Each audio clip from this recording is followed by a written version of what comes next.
I guess the question that was on my mind that we just were speaking about right before we push play is I saw a post that you like quit nicotine and got more energy, which was really interesting to me because everybody that I know takes nicotine for energy.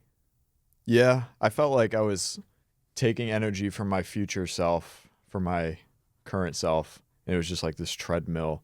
When I didn't have it, it was really hindering my current self. So, and I wasn't, there's some people, man, being in sales, like you probably know, some of these guys, like they go crazy with the caffeine, with the nicotine, the stimulants. I was never like that. Like I was always like low dosage, but pretty consistent. And I can't remember what it was exactly. I think it was because I was trying to like hit my macros and calories and eat good. And because it's an appetite suppressant, I just wasn't doing that. So I was like, this is dumb. Let me stop. So, and then the food makes you, when you properly fuel yourself, you feel better too. So it's like, it's kind of easy that way. The food? Yeah. Like when you're eating consistent whole foods, like proper proportions and all that stuff versus just like caffeine, nicotine, and sales calls, like you just feel way better, you know? Feel wired. Yeah. I woke up this morning at 1:30 a.m.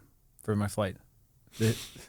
So I actually feel great now just because I went to the gym and hit the sauna. But yeah, I resonate with that. So overall, I assume, well, I know you still drink coffee because psyched on that. Still. You said I'm going to drink way too much of that tomorrow. If this camera's on, we got Colombian. Maybe you can smell it through the mic. It's that strong. Colombian coffee. I'm hyped for it. Nice. We'll do a review. You, how long ago did you move here? Maybe like 2.5 years. Has it been that long? 2.5. Yeah, about 2.5. Wow. It was like May 2 years ago. How long ago did Serial Sales start? Almost 3 years? Good question. I don't know, dude. I'm all turned around. It was like late 2021 when I started posting and stuff. And then I started my own offers at like 2022, like later in 2022. What do you mean your own offer?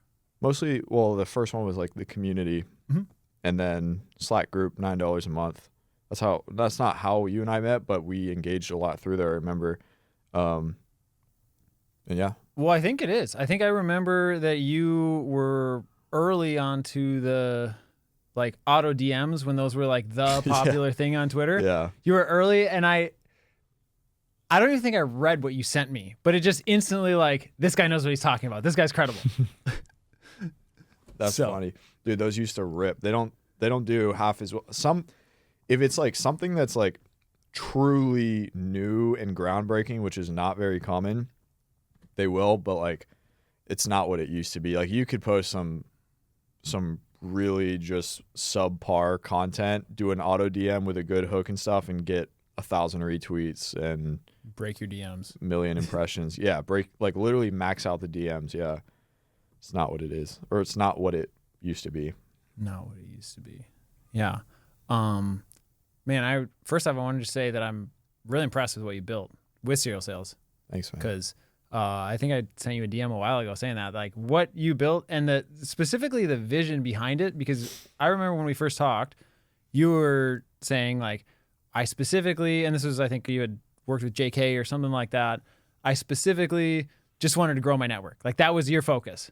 And I was like, and then I was talking to somebody and he's like, yeah, you don't really want to do a low ticket offer with that small of an audience or whatever, but you're clearly playing the long game. And so did it play out the way that you kind of expected? Yeah, because I mean, the space is really crowded now. It was even crowded back then. There's a lot of people doing it. And, you know, I see that. A lot of us see that as like proof of concept. Some people say saturation. Oh, I'm going to stay away.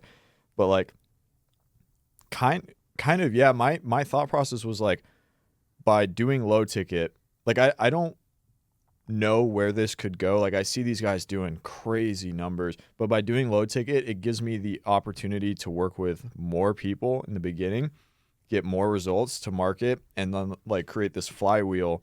And I mean, that's exactly like what happened. So I guess that was kind of the intention, but I didn't really anticipate that it could turn into like anything much bigger. So Yeah. Well, I mean, everything came essentially organically through the community and your brand, right? pretty much, man. Twitter, I branched off of Twitter, not off of it, but outside of Twitter, like really 2023, like beginning or mid 2023. So like went harder on YouTube, went harder on Instagram, TikTok, all those other ones. But most of it is just like organic Twitter and then redistributing the stuff on other platforms and kind of playing. You have to play the game on each platform. Like it's a different game on each platform. So trying to learn and play that game, but mostly through content, man. Yeah. Yeah. And so I think you were telling me TikTok's the greatest top of funnel ever, right? How did Depends. you learn TikTok? Well, it depends what you're doing and who you're trying to reach. But if you're in any kind of like 0 to 1 biz op, that kind of thing, like you can definitely reach those people there. I learned it. You know, Grant Landon, Retirement Keys. So I had seen him do well on Twitter, move to TikTok, blow up. I saw like Cardinal Mason do it. I saw a few other people do it. And then I started seeing people who were like not big on Twitter blowing up on TikTok. And I was like, well, shit. If I knew how to make it work on Twitter and these guys who don't know how to make it work on Twitter are doing it on TikTok, then I have to be able to figure it out. Like that's always been my mentality is like, if that guy can do it, I can do it. So I kind of just watched. I started talking to people. One of the guys that really got me into posting a lot of like short form video content, like selfie cam stuff, is Davi Gazelle. He's Boys with Grant. You familiar with him? Yeah. And dude, he gave me the blueprint, and I grew like 0 to 30K followers in 60 days, and just like I kind of let off the gas because I had too much lead flow to know what to do with. But I mean, I feel confident now that I have the skill set to where if I ever needed to do it again, I could, which is good. Davi had a biz op for growing TikTok for a while, right? Or something? I think or some so. kind of coaching? Yeah, he won the school games, or did second or third place, and that was like a quick thing. I think they ended up phasing that out, or his partner ran with it. But yeah, he's been really helpful. There's also another guy, Jeffrey Hanna, who does like, I don't even know how to describe it. It's like mortgage stuff, like financing your home, like hacks and loopholes and all that. I probably sound really dumb not knowing how to say what he does, but he did it at the same time, and he was working with Davi, and I was like, this stuff works. So I just saw all these other guys doing it. I was like, I'm going to do it too. So I want to figure out where you get the time or how you get so much content out. Because I'll go in streaks, and to me, it almost feels like a hamster wheel of like, even if I'm using a scheduler and I batch and create something and it's like, oh, I've got the whole week, then I'm focusing on the business. And then all of a sudden it's like, oh, I don't have any tweets lined up. I don't have anything lined up. And then I just like, oh, I'm going into the woods this weekend. And then I'm just like, it's been a week since I posted something. Sometimes I will go a while. Like I'm pretty on it with the Twitter stuff right now. And, but before, like sometimes I would go a good while without posting, and a day, 2 days, 3 days, and I'd be like, oh, I should probably post. But I found what helps is like, instead of making content for content's sake, it's like making content around the stuff that I'm experiencing, whether it's within my community or within the agency. And so then it's more of just like documentation. There's a lot of people out there, man. They like, it's a very weird situation where it's like they make content for the sake of like growing a brand around content, and I'm sure you can build some awesome things around that, but it's like I'd rather make content that's documenting something that I am doing, versus just like content for the sake of content, you know? 100%. That's what everybody told me. They're like, you got to do more lifestyle stuff. And I don't know if it was fear or what. And because I was like, actually, like when I first met Ben Byrne, he's like, you're actually doing the digital nomad traveling thing. And now I'm a little bit more settled in one place, in Colombia. But yeah, I don't know what the reason was that it just never. I look at your calendar sometimes, man, and I'm like, I don't know how he keeps going. Is that what it looks Yeah. like every day? No. Okay. I usually post it when it's super bad. Okay. But like today, dude, I had a good amount of calls today, all different stuff. But it's a little bit different now, because I've like built up the community to like really hire a team that can help me deliver. I've built up the agency to have a team that can help us deliver. And so the calls are less about me like doing things myself and more so like helping and overseeing the team doing what needs to be done. So a little bit more structured, which is really nice, to be honest. For sure. Oh, and you get way more leverage. Like that's what I think the natural path is after you've been closing for a while. You're like, okay, maybe I don't want this many. Maybe I don't want 8+ calls or 10 hours of sales calls on my calendar. But then you open up a whole new can of worms of managing people and motivating people was a huge learning curve for me. How was that for you? To be honest with you, I don't do too much managing of sales reps. The way that our agency works is we have like 50-50 partner. I have 50-50 partner. I'm more of like tech ops, business focused stuff, and he's more of like the sales management, the strategies, client facing stuff. That being said, I have done sales management before, and I feel like because I'm a pretty detail oriented person, I feel like I'm good in that regard. But when it comes to, and I'm kind of starting to experience this now, when it comes to like leadership and leading a team and all that, like it's totally new to me, to be honest. So I don't know. My partner Cole, luckily he's done some of that as well. So we just kind of tag team it. But I'm by no means going to say I'm the best leader or manager or anything at this point. I'm still learning. Yeah, it's sometimes, man. One of the things that was mind blowing to me is not everybody's money motivated, which I thought was strange in sales. I ran into a couple of people who weren't like, like the spiffs that we were giving out or bonuses of whatever. They're like, I want golf balls. Well, like I want the Pro V1s or whatever those are with the logo on it. Yeah. Okay. Interesting. Yeah. We have some guys on our team. It's funny. Some of the best guys on our teams don't need to make the most money because they've already done really well in other places. So like there's not that much pressure. Like their sales calls always seem to flow the smoothest, and you would think it's kind of counterintuitive, but they end up closing more because of that. They make more money. Versus the guys that need the money, they act like they need the money, Yeah. which is something we train and try to get away from. But yeah, it's interesting, especially, I mean, I could see it because this type of sales that we're in is like, it is very attractive because of the remote aspect, the contracted aspect, being able to move around, make your own schedule, write things off, all that. But it's definitely interesting. Not everyone wants to cash out. No, I don't know what your experience has been, but especially for an outbound position, the amount of people who say they're going to do 100 dials or 150 dials versus the amount of people who actually do there's a big drop off, at least from what I've experienced. Yeah, I guess it depends what kind of outbound, but those are the hardest ones, man. Like to keep someone in there long term and keep them happy, because I mean, the likelihood is the person who's accepting an outbound appointment setting, DMing, whatever type of job offer is like not the most skilled to begin with, or they're just newer. So like, I don't know, it's a whole different challenge to keep those people engaged, I think. Yeah, I asked my original mentor from Solar back 6 years ago. I still keep up with her and talk with her, not super often, but often enough. And I was asking her, like, how do I stop churning setters? Because the problem is, if they're good, they want to make more money and be a closer.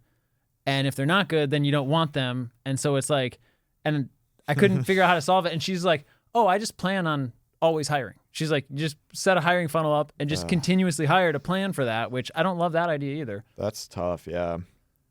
That's tough. I don't know.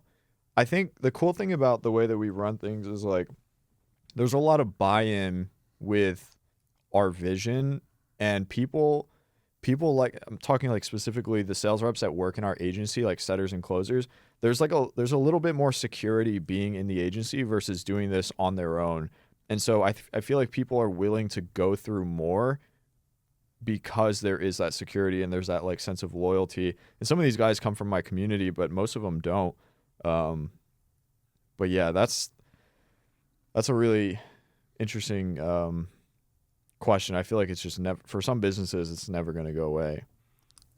Yeah, I mean, the outbound AIs are getting close to like the mediocre sale. It's a bad time to be a mediocre sales rep because there are so many of them.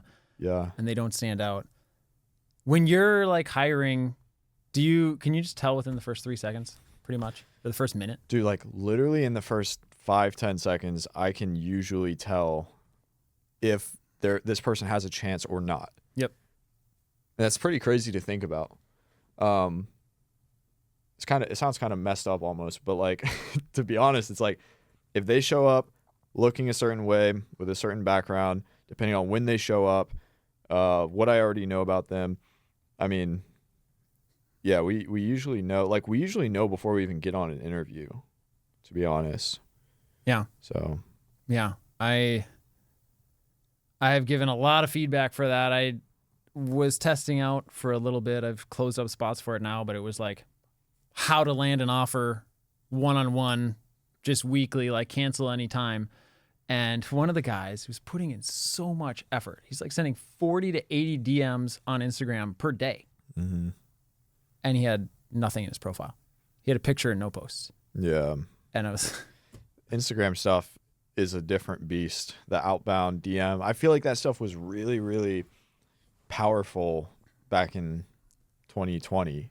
But now it's like, you're probably going to reach an appointment setter. Everyone's already got, like anyone worth working for probably already has an appointment setter in their DMs. Yep. Now you can find people, of course, but like that is, I mean, if that's what you got to do, like it works still. You're just going to have to expect crazy volume, you know? 100%. Yeah. That cures everything. That's like that screenshot that I sent you from Sam. Like that kind of energy, I don't know if you remember that, or that kind of work ethic and that kind of just like, I was leaving the company that I was managing. He's like, hey man, I just want to say I'm so grateful for this. My mom thought I was crazy for investing $4,000 in cereal sales. And because of that, I got this opportunity. Thanks for seeing all this in me. And both he said that like cereal sales was one of the best, or probably the best investment he ever made. And I've heard other people say that as well, specifically for the network. Yeah. I mean, I'm glad to hear that. But yeah, I mean, I think it's just the expectation setting, dude. I tell everybody that because there's so many, I mentioned it earlier and you know, like this is not news to you, but there's a lot of people in this space doing similar things. And it's like, it just seems like the people, like they're always trying to get creative on how do we get more people in versus like, how do we just get more people results, which is kind of like different than the average salesperson would think of. The average salesperson is like, how do I sell this different? How do I handle this objection? How do I like close the sale? Whereas I'm just going to work inside with the guys and the team as well to get them results that go and sell without me having to get on a call. And that I feel like, you know, I found sales to be like the vehicle for me that I could create the life that I wanted, but like I'm not the natural salesperson. I don't really love being on sales calls, like that high volume B2C kind of stuff. So I figured this is a way for me to sell, get more leverage, create assets like testimonials and stuff, to just end up selling more without having to like strong arm people. 100%. I want to go back to the first 5 to 10 seconds, how you can tell when somebody, you mentioned all these things that I think you can describe with your senses. Do you think that there's a feeling as well, or something energetically that you're just like, this guy's got it? Or is it, how are you making that decision? Well, so like if I'm looking at our agency pipeline in particular, we have an application process that it's probably like 20 questions, and they're not just like one word response. Some of them are check a box. Some are submit a video, a Loom video, submit a resume, call recordings, whatever, like, and then write up your experience. And I can tell by the way that people submit applications, whether they're lazy, whether they know their stuff, whether they know what I want to know. And so, yeah, I mean, I can see that. I mean, when it comes to like energy, maybe I'm not as in tune as I could be. There are people though, you get on like a interview or a call with them, you're like, something's weird about this guy. But Yeah. I wouldn't say like their energy, unless it's like clearly like anyone would recognize this guy's just being weird. Like I'm not really an energy guy, you know? Sure. Okay. Well, do you believe in? So you're talking about the weird things. I'm talking more about the like positive vibes, or you just like instantly. Oh, yeah. So like I'll shout out one of our guys, like Cam. He's a ex I think D1 football player, just out of school. And we hired him into a setting role, which, you know, pretty nothing too crazy. But like the reason we hired him versus like everyone else is because he just came in with that like football player grind energy. Like you have to be like a certain level of sharp to be considered. But then what really set him apart was like positive energy and like the willingness to put in the hours and work and learn. And like one thing that he really like exemplifies is like prioritizing the team. And like if something good happens, like it goes back to the team. If something bad happens, it goes to the team versus like this person did this or whatever. Like it's just it's a cool perspective that I think definitely helped him get hired and then helps our team like do well. 100%. So somebody who really sticks out to me on the like positive side of energy, I know he's less in the sales space now. He kind of like massively pivoted, but was John Cardis. Yeah. Like you just got on the call with him and you just instantly felt good. Yeah. Right. Or I don't know if you've met Solbra. No. But same thing. It's or Danny Miranda. Same thing. It's just like you're around that person and you're just like, I feel good. I don't know what it is, but I like this guy instantly. Yeah. Some people are like that, man. I definitely have some friends where like you get around them and then all of a sudden it's all jokes. Like it's all a good time. Those people are important for sure. 100%. So I think that we both have the same money Twitter father. Was Nate Schmidt your introduction to the whole? Yeah. The first like real money Twitter guy that I started following, yeah. And did you buy his like Brain Dead Simple copy in his initial course, or where did you get copy stuff? Andy. Ecom Andy at the time? Yeah, I bought his. He was like the protege of Nate Schmidt, and I was like, he's more relatable to me. I'm gonna buy his stuff. Okay. Yeah. Did he talk about sales and get you towards sales early on? No. Okay. No, it was copy. You know, I met Caden Jara through that group chat. Like we talked like maybe a couple messages back and forth, but I had seen him in there, and he was doing like the high ticket stuff. So I kind of knew about it then, but I was like, he didn't post too much, so I wasn't really sure what exactly it was. This was in like 2018. But no, copy led to Facebook ads, like agency kind of thing. And then I was like, maybe I have enough money to do e-com now. And then I went into Nate's stuff. But yeah, that's how it happened. I was looking through a journal of like what I want in 5 years, right after I had traveled the world. And it was like, I want an e-com business, right? So that was the model. And now I want nothing to do with an e-com physical product business. But Yeah. Same thing. I learned copywriting. I don't know what your experience was, but I got like a couple clients. Like I wouldn't even call it an agency that I was running. I was like freelance writing copy. And it's funny. I think it was probably like right when COVID was starting. I had sent, before I knew really anything about what actually closing a deal meant, I told Nate Schmidt like, hey, I closed this deal. He just wants me to send some samples. And he's like, wait, so you didn't get paid? I was like, no. I'm like, but he said he's in. Yeah. And then, yeah, nothing else. So that was a fun learning experience. Yeah, I had some copy clients, and if I can remember right, they were like pretty much all performance based, and they were all doing low revenue. So it was just like, I think I got like a some $100 payouts, some $300 payouts. I think my biggest one that I signed at the time, this was in 2018, was $700 a month retainer. I crushed it for him. Like I think in the first month it was a email marketing. So I took the copy stuff, went into email marketing, and then first month made him back like $5,000. He paid me $700, and I was like, this is going awesome. And I hit him with the next month's retainer, and he's like, oh, I thought it was like a one-time thing to set up this stuff. And I was like, no, bro, I've been writing emails. Like, and then he's like, oh, I don't want to do it, and you can delete the sequences. And I was like, damn, there goes that. That's when I was like, all right, I'm just gonna do school. What do you mean do school? I was already in school, and it was really a lot to do both. I was full-time in school. College? Yeah. Okay. I was already in there, and I was working a job too. So I was just like, all right, dude, I'm done with this. I'm just gonna like chill for a bit. Yeah, I know some people do really well with the copywriting model, and it makes so much sense because it's like you create it once and it's running the whole time and you just drive traffic to it. Yeah. But for me, sales was so much more natural. Like do you like writing copy? I like it I like doing it, but usually the reason I have to do it is because something's broken or there's a time restriction, and that makes me not like it. But if I had all the time in the world to write up a sales page for, let's say, my community, I'd have fun doing it. Cool. Yeah, it's got to be the right thing. Yeah. I like the short stuff. That's why I like Twitter. I just like post 6 words and get retweets and likes and stuff. Just like off the top of the head. I do really like the short form stuff over the long form. I was talking to a guy on our team earlier today.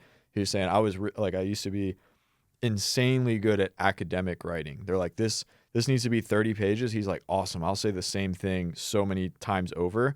I was like, dude, that's my nightmare. Yeah. Like, I hated that.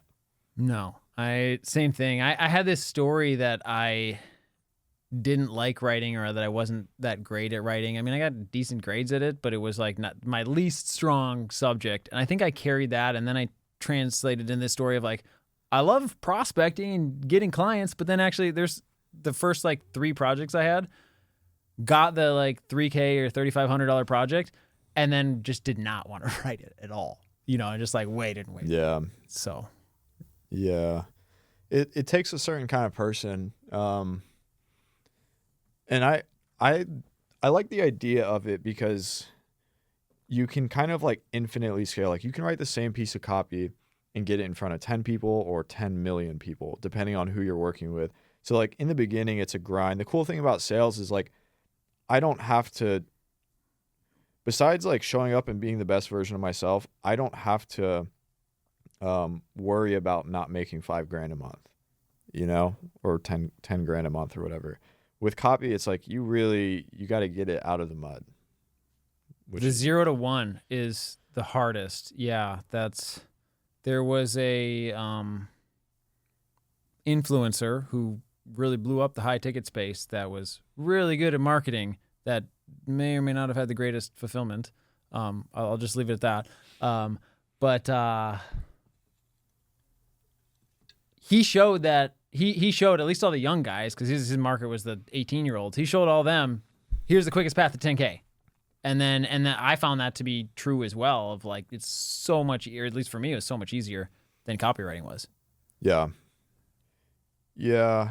Well, it's cool too, because I guess they're pretty, like as a freelance copywriter, like you probably don't have too many expenses, which is one of the things I love about high ticket sales is like commission is commission. Like you really don't have expenses in high ticket sales. You probably really don't have any, unless you have softwares to help you write or whatever. But yeah, I mean, we could probably sit next to someone and sit someone down and they tell us, no, copy is the easiest way to get 10K a month. Like, I feel like it's kind of just perspective. But you and I both have the sales background. So it's like, of course, that's going to be easier for us, you know? Yeah. Are you glad you're not climbing on roofs anymore? Yeah. Yeah, that was rough. I like looking back at it, I enjoyed doing it while I was doing it, but I'm glad that I'm not doing it anymore. I think you might have said something about this recently. Door to door / outbound is the best way to, or maybe it was on Larry's podcast, the best way to earn it and to get reps in fast. And also, man, your roofing thing was door to door, right? Yeah, I would get leads, but like every time I would get like 2, maybe 3 leads a day. But every time I would go to one lead, I would go up on the roof. I would look at all the other houses. I would see if there's anything wrong with any other roof, and then I'd go knock the door. And I would take pictures, and I'd be like, "Hey, can I show you something?" So I was knocking doors for sure. Yeah, that's a good way to develop grit and perseverance. I don't know how your reactions were. Yeah. Luckily, man, like I worked for a company that was a little bit reputable in the city. Like we had the most 1-star Google reviews. Been around for 10 plus years. The most 1-star reviews? Did I say 1 star? Yeah. 5 star. Okay. Not 1 star. That would have been different. I didn't even catch that. Good catch. Yeah. But yeah, I definitely had some interesting experiences. Like in Texas, we get hailstorms, and when hail comes, roofs get damaged, insurance companies pay. It's like roofers go crazy. Solar people go crazy. And I was knocking in one neighborhood one time, new development in San Marcos, Texas, like 30 minutes south. And it's a small neighborhood, one of those like cookie cutter kind of homes, kind of cheap. And there was maybe like 60 houses in there. I counted, hail hit middle of the day.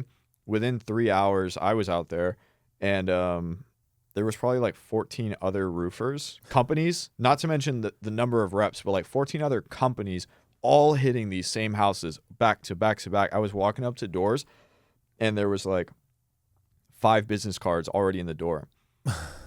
And just like going up to a door, seeing that, willingly knocking, like it definitely had some reactions. It's pretty crazy. Yeah.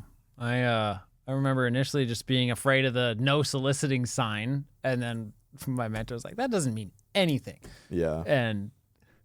But yeah, I definitely got chewed out a couple times. There's a guy who had a very detailed, like, no soliciting, don't make it awkward for both of us, or something like that. And I was like, fuck it, I'm still knocking. And he comes out and he's like, you saw the sign, right? It sounds like you're selling, because we were offering a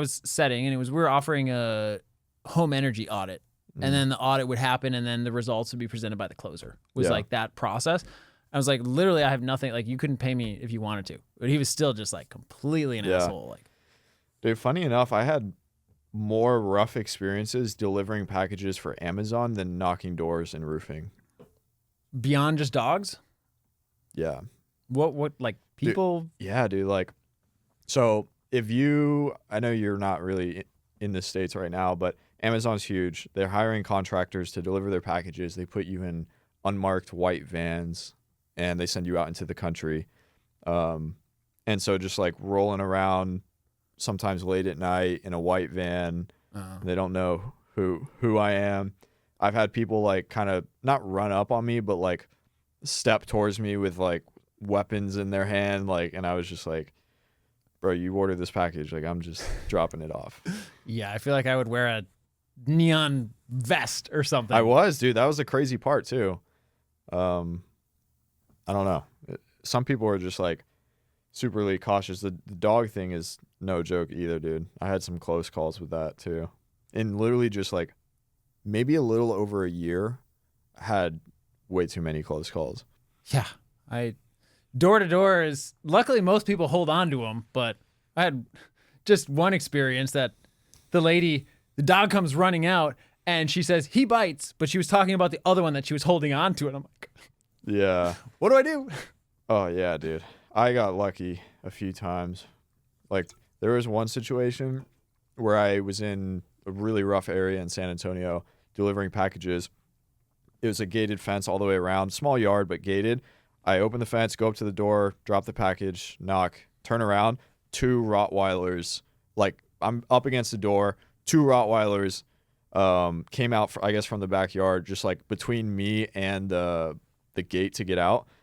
And dude, good thing I kind of like grew up around like these not aggressive dogs, but like instinctive dogs. I just like calmly walked out, because when I turned around, they weren't like growling or anything. They were just there. And I was like, oh shit. So I'm just going to act normal, walk out, leave the gate. And then as soon as I close the gate, they just start going crazy. And I was like, dude, that could have altered my life if it went any way different. Yeah. That's wild. That's one of the things that I've learned in Colombia. There's a bunch of street dogs, or not just street dogs, but also nobody uses a leash, and it's just like the dogs are there to protect the property or to do whatever, and then they come out, and it's like there's often times where you're like, is he gonna be nice or not? And it's just, you know, I've learned that if you just kind of like make a noise and see, are they wagging their tail or are they not? And it's like, if they're not, we're not getting any closer. Yeah. 100%. It was like that in like South San Antonio as well. A lot of like not lost, but just like dogs off leash, strays. I was surprised, dude. I would see like dogs that people will go and pay money for in the US, like German Shepherds and, you know, the little ones that are, I don't really know little dogs all that much, but people will like seek those out. And yeah, bro, like just wandering the street. Yeah, that's wild. What's the closest you ever, either on doors or delivering Amazon or in sales in general, came to meeting God? Or did you have an experience that was like, wow, aside from that Rottweiler one? Probably something totally different. Probably like a car accident. The Rottweiler one, if I'm looking at like being on the doors and going to people's houses, yeah, the Rottweiler one was pretty bad. I had another one where I like was on this property out like in the country, big piece of land. One where like the driveway takes like, I don't know, 30 seconds to drive down to get to the house. And I'm at the door and I'm like walking back. I parked at the top of the driveway. I don't know why.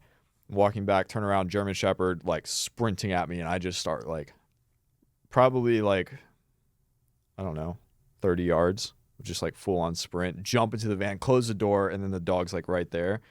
But the Rottweiler one was closer for sure. So, but you ran, because that's going to instantly trigger his. Yeah, I was sprint. Well, he was instincts. sprinting, so I was like, I can't not sprint. Like I can't walk. I'm in. He was already after me. That's wild. Yeah. So what? Are you a Christian, or do you call yourself a Christian? Yeah, I was like really into it at a young age. Like my family was. I would go to church, and then I kind of like strayed away from it. I'm like kind of getting back to it now. It's the hero's journey. It's like, I really think it is. It's like we're born. I was similar. I grew up in a church, and like, yeah, sometimes I was like sneaking off to do things I shouldn't have been doing, but we still win every week, and you know, like called myself a Christian and all these things, and then went to college and just partied, and then was like, don't have any time for that, and then like other influences in my life made me like start to question, like, well, where's all the evidence or whatever the case is, and then just like. The more of the things just started to happen that I'm just like, I can't deny there's God, the universe, whatever you want to call it, is there. And then my belief, or what I've noticed, is like all these religions seem to just be a different copywriter explaining the universal principles of life. That's what I've heard. I haven't done my own research into it, but I've heard other people say that, and I've seen enough threads and YouTube videos to be like, there's some coincidences there for sure. Yeah, that's wild. So what do you do when you're working these big days and you're feeling low energy? Like you just get off a call and you're just like maybe even the next guy's in the waiting room to jump in. How do you go back to back, or what have you found, especially if it's like 3 in a row back to back, to not just completely lose energy control? It depends what time of day it is and how much caffeine I had. It's like kind of a lame response, but like if I haven't maxed out my caffeine for the day, that's where I go. What is max out for you? I try not to take more than like 300 milligrams now. And a standard cup of coffee is like 100? Is that right? Yeah, maybe like 70, 80. Maybe the Colombian stuff is 100. I don't know. I'll do like usually 3 cups of coffee a day. Okay. Or 2 cups of coffee and maybe like a little pre-workout or something else. I've never done pre-work. Well, actually, somebody gave it to me once when I was back in the career thing. But for me, I've learned, even though I'm in the coffee region in Colombia, 2 cups is my hard max. Like the third one, I always regret. Like my stomach doesn't like Really? it, and like, or sometimes I get jittery, and it's just, I don't know, not fun. Is it easier if it's like a Celsius, or I've never even had a Celsius. I don't even know what those are. I don't know, bro. Those things kind of scare me. Why is that? I've just heard like stories of people taking those and having like heart issues and stuff. Just I don't know. I will drink them, but I don't regularly drink them. I try to like stick to coffee. I try to eat, man. Like that seems to make it all. I can consume more caffeine if I eat more, and I won't crash as hard. And are we talking like beef when you're talking about eating, or are you talking about fruit, or are you talking like about just solid protein, carbs, that kind of stuff. Nothing too crazy. Do you feel the post lunch, like say you're eating at 1 or you're eating at 1:30 and you got to call at 2, do you feel that like I'm less creative, or I'm less like just lower, like I'm digesting right now and I'm not on the top of my game? Yeah, I would say so. I think the bigger thing that I feel is like delaying lunch. Like I'll eat lunch around like 2 to 4 p.m. too often. And then when I'm really hurting is like 1, 2 p.m. when I'm hungry. But then I usually just don't like I should time block my day better perhaps, but I don't really have too much workload after the time I'm usually eating lunch. There you go. Well, that's good. I mean, that's what I found is if I can get 2 hours of deep work before calls start, then I can get stuff done. But it's like, I almost feel like now, and this is for sure a limiting belief, but I'm like, man, if it's after 10 o'clock, I'm already like, when am I going to get anything creative done? You know, if you've got calls in the calendar. Yeah, that's been my thing that I'm trying to get back into, because like running the community, running the agency, luckily I have, again, like I mentioned, a team now on both ends that can help, but like I realize like, dude, I'm kind of the marketing front, and I need to get in that creative space, and I need to like create content and all this stuff. So like it became really difficult when I was taking 6, 8, 10, 12 calls a day. So that's something that I'm trying to like intentionally lighten up my calendar with calls so I can get back to that stuff. Same. Yeah, I'm just now hard limiting my time, and it's so much more enjoyable to not like I'm at a point now where I can just like, oh yeah, I can just make a little bit less and have more time to go outside. And for me, if I get outside right away in the morning, and go to the gym,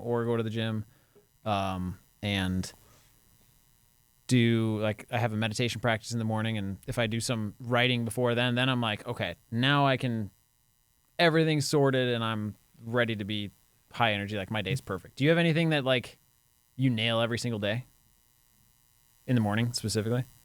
No. You just coffee. Yeah. Literally. Like I'm not even trying to be funny with it. Like the one thing that I do not miss, unless something tragically happened in my life, like I live in an apartment complex, I have the coffee machine. Like it's too easy for me to get it. So like that is one thing, but like I'll go through seasons of like the gym or an hour of creative work or whatever. But like right now and for a while I've been in the more like nighttime work season. So I'm going to bed a little bit later and waking up a little bit later. But I do love the early stuff, like getting outside, in the gym. When you say outside, are you like walking, hiking, running, or just being outside, or all of the above? I don't really run. But like I'll go outside right away, and if the sun is out, then I'll like sun max in the sun. But I'm always walking, because there's where I'm at is like pretty mountainous, kind of hilly terrain, and just nature everywhere. So I can like walk 20 minutes to a river, and I can go put my feet in or do a cold plunge in the river right there, or I can just go another way and like walk past, like go pick up raw milk from a farmer that's down the road that way, or I can go this other way and like go on a big hike there. But for me, it's just I have always been sitting still is challenging for me. Yeah.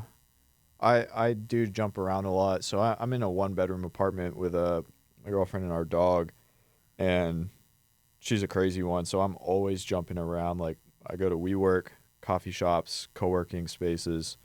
And I'm training for the Austin Marathon right now. So I am like running more than I would I've never used to run. So I'm running way more, but like I would used to go on like walks. Like I would need to get outside as well and move. So For sure. What took you, I know you used to be a skater back in the day. What took you out of that lifestyle into, or what changed your identity, I guess, if you would call it that? yeah. A few things like skateboarding was my personality from like somewhere in elementary school to halfway through college. Like if we were in the same school and someone was like, "Oh, you know Dylan," you'd be like the skater. Like that was me. And I think some of the things that took me out of it is like the people that I would do it with slowly started getting jobs, I mean, we would have jobs. I had a job, but like we would still do this, but started getting jobs, starting having other priorities, they moved away. And really, dude, I would like, my favorite part about skateboarding was the people I'd do it with. Between that and injuries, like I got to the point where I was pretty decent, and it's like, in order for me to get better, I need to expose myself to more potential to get injured. Yep. And having experienced the injuries that I had already experienced, I was like, it's just not worth it. Like, I'm not going to go pro. I'm not going to make money doing this. So like, why push myself further? And then that's when I started getting into like the gym and then walking, being outside, and honestly like making money. Like I just like moved that fixation from skateboarding to more productive things. Yeah, I can relate to that. Rock climbing was my world when I was in the government job. That was always, whenever I was planning, it was like, where's the weekend trip going to be, or where am I going to go, or looking at routes and things like that. And yeah, all my friends were rock climbers. And then it was a big change to, I remember telling somebody when I was in Joshua Tree, like, yeah, I'm trying to make $10,000 per month. And she's like, per month? Yeah. And she was like thinking like, no, per year, that would make more sense. Cause that's like people who rock climb don't have any urge to make money. They just want to spend all their time doing that. How do you get into like the rock climbing scene? I mean, now the easiest way for sure is the gym. Yeah. Here in Texas, you just don't have mountains to climb outside that you're going to meet people, or it's not to meet people. But there aren't many places to go here. Like I think there's some nice place in Waco. Maybe there's some boulders up there or something like that. Mm-hmm. But like in Salt Lake City, where I have called home for 10-ish years, there's just epic climbing everywhere. And so I have met people, friends of friends. There was a forum called Mountain Project. You could think of it as like the Twitter of rock climbing, but more of the old school forum style. Did you ever like get on any skater forums or any things like that? I'd seen them, but I wasn't like super active in them. That was like, I was pretty young at that point. But yeah, I'm pretty familiar with them. Yeah, so there's that. I'm trying to think what else. One of the guys that I met, it was because I was a snowboard instructor and he was a snowboard instructor as well.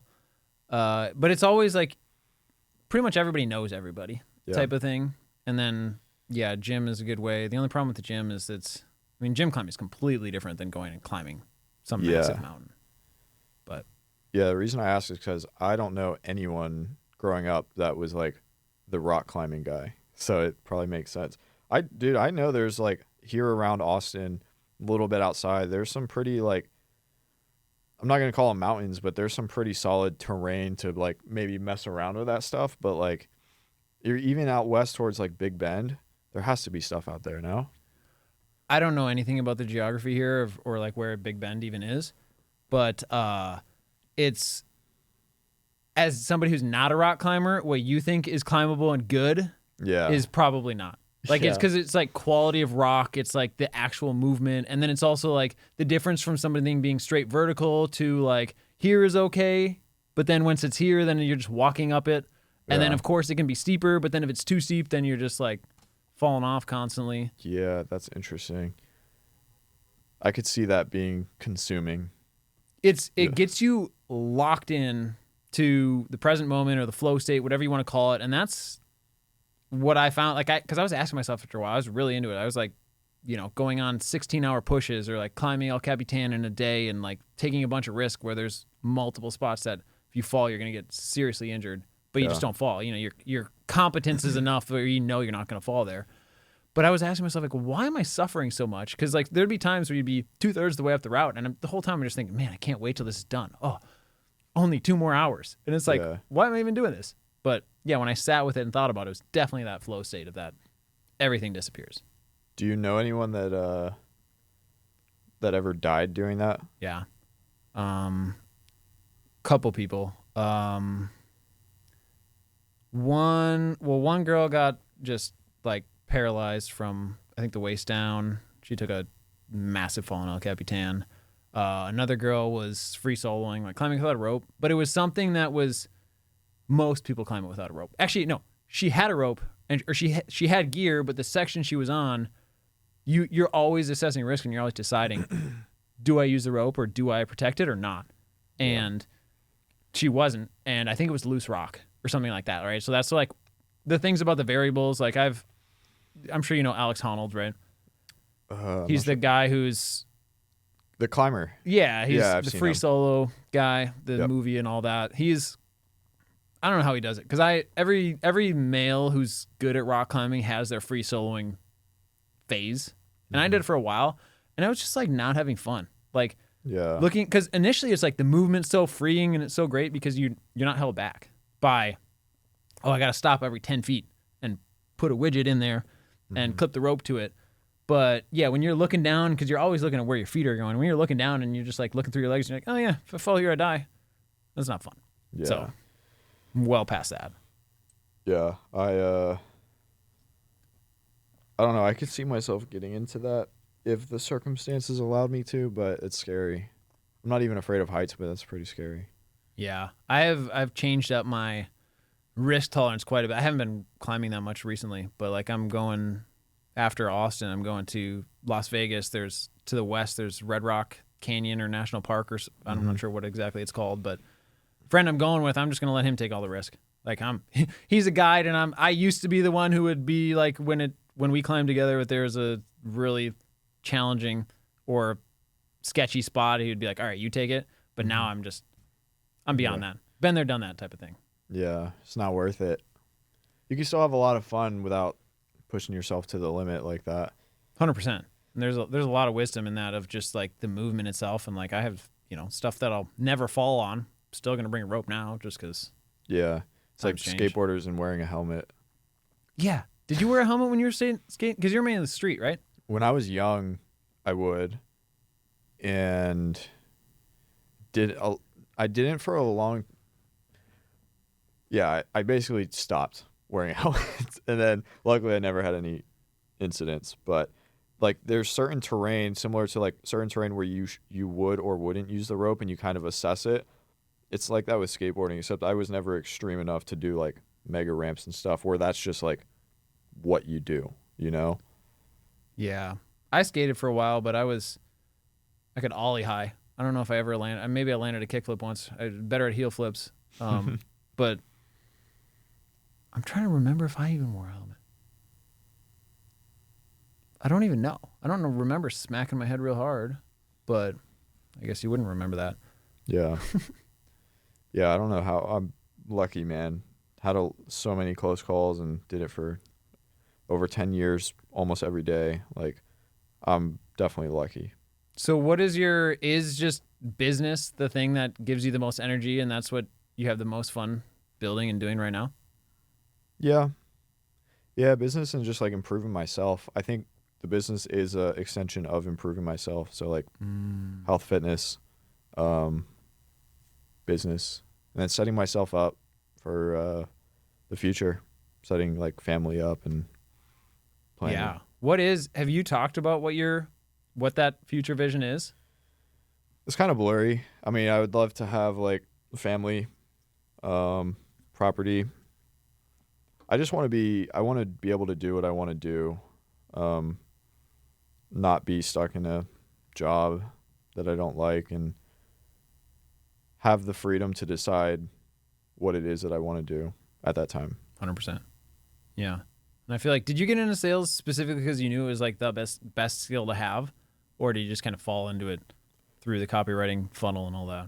I fell into it. I wanted to make more money, and because I didn't speak Spanish, because I was in roofing, I was doing project management out of school because I studied construction science, and I couldn't manage the projects because I couldn't speak Spanish to all of the crews. Oh, that's rough. Yeah. So they're like, "You're good, but you should go talk to the people in the houses." And I'm glad that I made that switch, because I ended up making way more money and probably changed the trajectory of my life by many degrees. Absolutely. It's crazy how one conversation or piece of advice or whatever can be that thing. One decision. Yeah. That's Super crazy. Yeah. So anything that you're most excited about now? Or just keep building sales? Yeah, man. I mean, just like growing the two businesses right now, the community and the agency. And I feel like with how fast things have happened up until this point, I'm really excited to see, with the same amount of time since I started, we project that out into the future, now having more leverage, more experience, more connections, I'm excited to see where we can take it. And the brand in general, personal brand is a superpower. Yeah, right? It's my biggest asset, personal brand. Yeah. Yeah, I remember we talking, it was last year, but in the summertime, you were talking about being responsible for like / managing like 3 different Slacks plus the community plus DMs, and I don't know if you have a setter now, but you didn't have one for the longest time, right? Yeah, it was just low ticket or drive to a landing page. We have like setters in different places now, but I definitely have some help. Like, I got guys that help me like do the community application calls and stuff like that. Nice. And the agency, like some of the demo calls, the recruiting stuff. Solid. Sweet. Well, I think now is probably a good place to wrap it. Is there anything else that you wanted to talk about, ask about, anything like that? That was good. I like that we talked about me running from German Shepherds, because every time I come on a podcast, which usually I'm the one hosting, but every time it's pretty much the same thing. How'd you get into sales? How'd you get into high ticket sales? How can I land a high ticket sales job? Which is cool stuff. I like talking about it, but it's not every day you're talking about rock climbing and running from dogs. So right? I didn't even pull out. I took some notes on the plane of some topics that I wanted to bring up, but didn't even get to all of them, I think. So we'll have to run it back. Yes, sir. Cool. All right. Thanks for being here. Yeah, man. Appreciate you. Sweet.